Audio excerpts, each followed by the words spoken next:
Nous voilà arrivés au 25 décembre, qui est le jour où les chrétiens célèbrent la nativité de Jésus. Alors évidemment, c'est une fête qui depuis longtemps a dépassé le seul cadre chrétien, qui est devenue une sorte de fête nationale, une fête même internationale, où on célèbre au milieu de l'hiver un moment de convivialité, de bienveillance, où on essaye d'être gentils les uns avec les autres, d'être là pour les autres et de passer un bon moment, un moment chaleureux, lumineux, à une période froide et très obscure.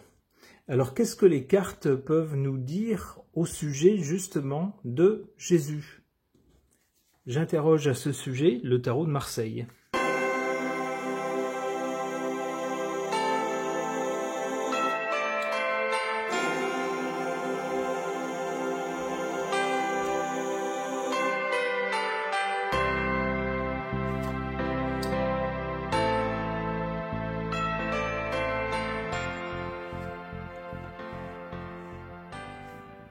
On a d'abord avec cette carte, on le voit, un ange qui annonce quelque chose. Alors on a trois personnages ici en bas. Alors ici, le dessin laisse penser qu'il s'agit d'une femme ici, mais je vois surtout trois personnages terrestres, puisqu'ils sont, ici avec les pieds sur terre, hein, auxquels un ange annonce quelque chose, vient annoncer quelque chose. J'imagine que l'ange vient leur annoncer la nativité. Ici, on a l'étoile. L'étoile fait penser justement à l'étoile qui, dit-on, aurait guidé les trois rois mages qui pourraient être figurés ici vers l'enfant, tout juste né. Alors notez que l'étoile en tarot est toujours un bon présage, quelque chose d'heureux, quelque chose de protégé. C'est un peu comme si une bonne étoile veillait sur le personnage.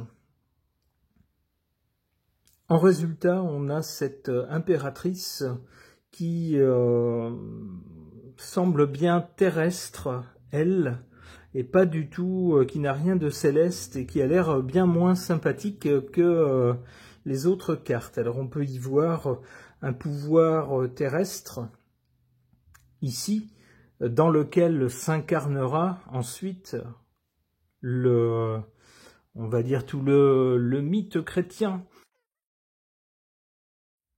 autour de Jésus.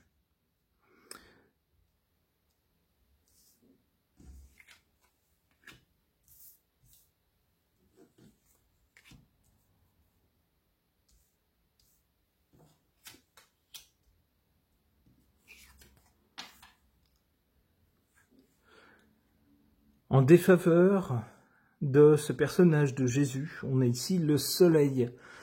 Le soleil, c'est la puissance, c'est la bienveillance, c'est la lumière aussi.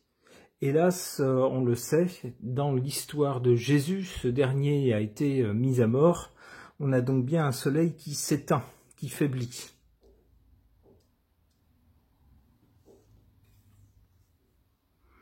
Ici, avec cette carte de l'amoureux, est en quelque sorte un résumé ou un condensé de ces deux cartes ici. On a un ange qui semble annoncer quelque chose. Alors on pourrait voir dans ces trois personnages les trois rois mages.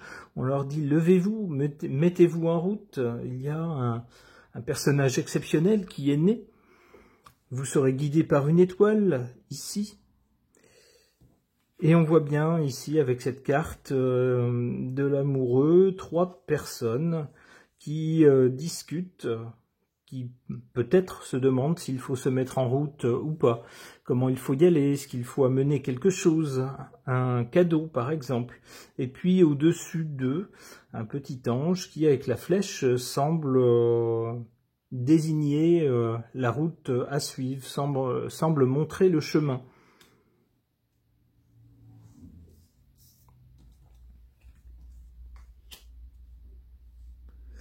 Un ange encore, l'ange de la tempérance, ici. Alors, l'ange de la tempérance qui vient sur l'impératrice.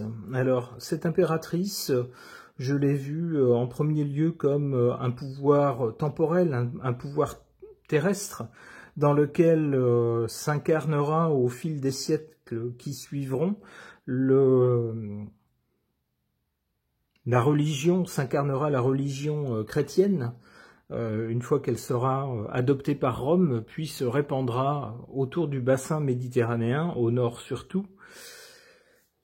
Eh bien, on verrait avec cet ange de la tempérance ici, une façon peut-être ensuite de tempérer ce pouvoir, peut-être de dire, par rapport au pouvoir temporel qu'il y avait avant, avec peut-être d'autres religions, eh bien la religion chrétienne, apportée par Jésus ici, apportera une sorte de tempérance. Alors on sait que ça n'a pas toujours été vrai, qu'il y a eu des périodes en Europe où la religion chrétienne a commis certains abus, mais l'idée était quand même, surtout pour les chrétiens catholiques, de faire valoir des idées comme la pitié, le pardon, etc.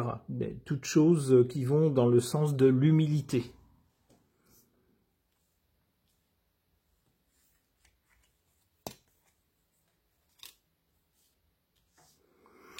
La justice. En définitive, l'esprit de cette religion, je dis l'esprit de cette religion, incarné par Jésus, et c'est aussi ce qu'on nous dit lorsqu'on nous raconte la vie de Jésus. On nous dit que c'est quelqu'un qui essayait d'être juste pour le temps qu'il a vécu sur terre. Alors après, la religion qui s'est formée autour de son mythe, la religion chrétienne n'a peut-être pas toujours été aussi juste qu'elle l'aurait dû, a peut-être commis certains impairs dans sa façon d'exercer son pouvoir, mais en tout cas dans l'esprit de cette religion, il faut être juste.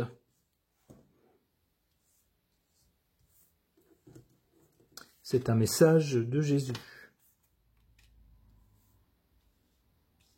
On a enfin cette carte de la force qui est aussi l'un des messages de Jésus qui est raconté lorsqu'on raconte la vie de Jésus. Il est question aussi de dominer ses instincts, ses pulsions comme la vengeance, la jalousie, l'envie, ce genre de choses qui fait commettre des actes mauvais entre les hommes et qui ensuite provoquent bien des regrets et bien des malheurs. Ok. Concernant le personnage de Jésus et pour tenter d'en savoir plus, pour tenter de mieux comprendre ce personnage, j'interroge les cartes des archétypes.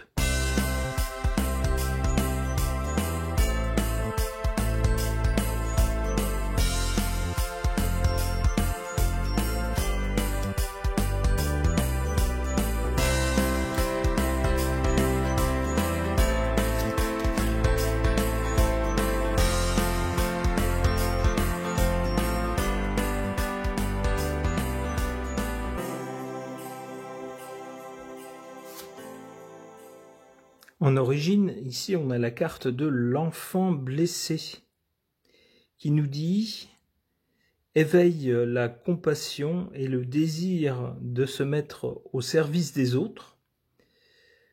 On nous dit aussi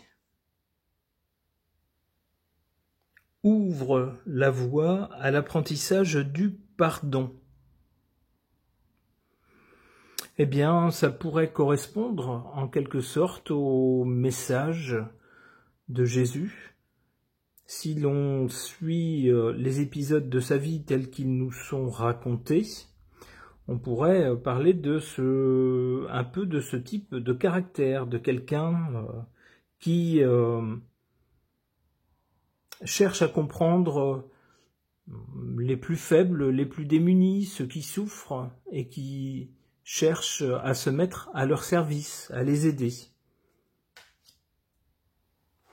En carte centrale, on a la carte de la prostituée. Alors, bien sûr, ça ne s'applique pas à Jésus lui-même, mais on se souvient, pour ceux qui, comme moi, ont eu des cours d'éducation religieuse dans cette religion-là.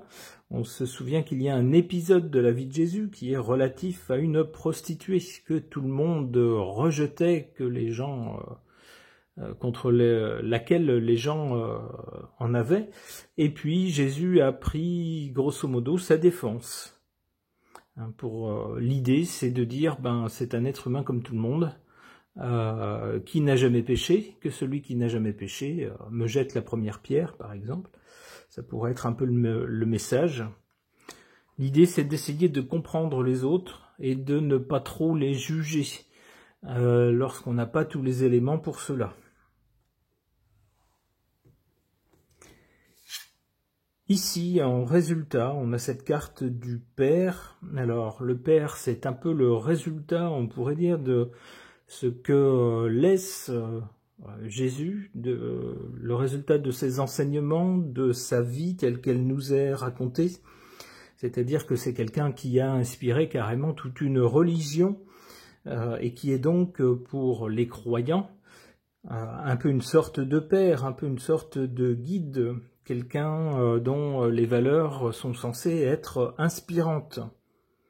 On nous dit ici en part de lumière, don de créer et de soutenir la vie, joue le rôle d'un guide positif au sein d'une cellule tribale. Alors, je ne sais pas s'il faut voir une tribu dans le groupe des chrétiens, surtout qu'il y a maintenant plusieurs branches dans la chrétienté.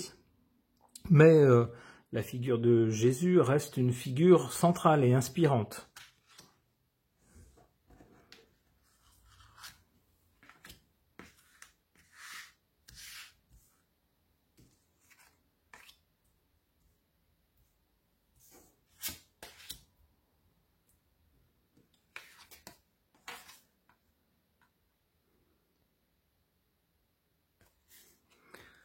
En carte défavorable ou en carte faible, on a cette carte de l'ingénieur.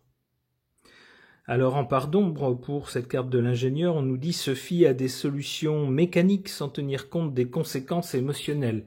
Alors c'est pas étonnant de trouver cette carte ici en position faible ou défavorable. Si on se fie au récit de la vie de Jésus, il semble que c'était quelqu'un qui était tout le contraire d'un esprit mathématique. Au contraire, le personnage qui nous est relaté est quelqu'un de très humain, quelqu'un de très sensible à la détresse des autres et qui se base sur la compréhension du cœur et non pas sur une compréhension mécanique, mathématique. Comme pour confirmer ça, on a en carte favorable, en carte forte, la carte du prêtre, qui nous dit « favorise l'engagement spirituel et sert de canal aux énergies spirituelles ». Eh bien, on ne pourrait mieux résumer, bien sûr, le caractère, le personnage de Jésus tel qu'il nous est laissé par les écrits de la religion chrétienne. Un personnage inspirant dont la vie, avec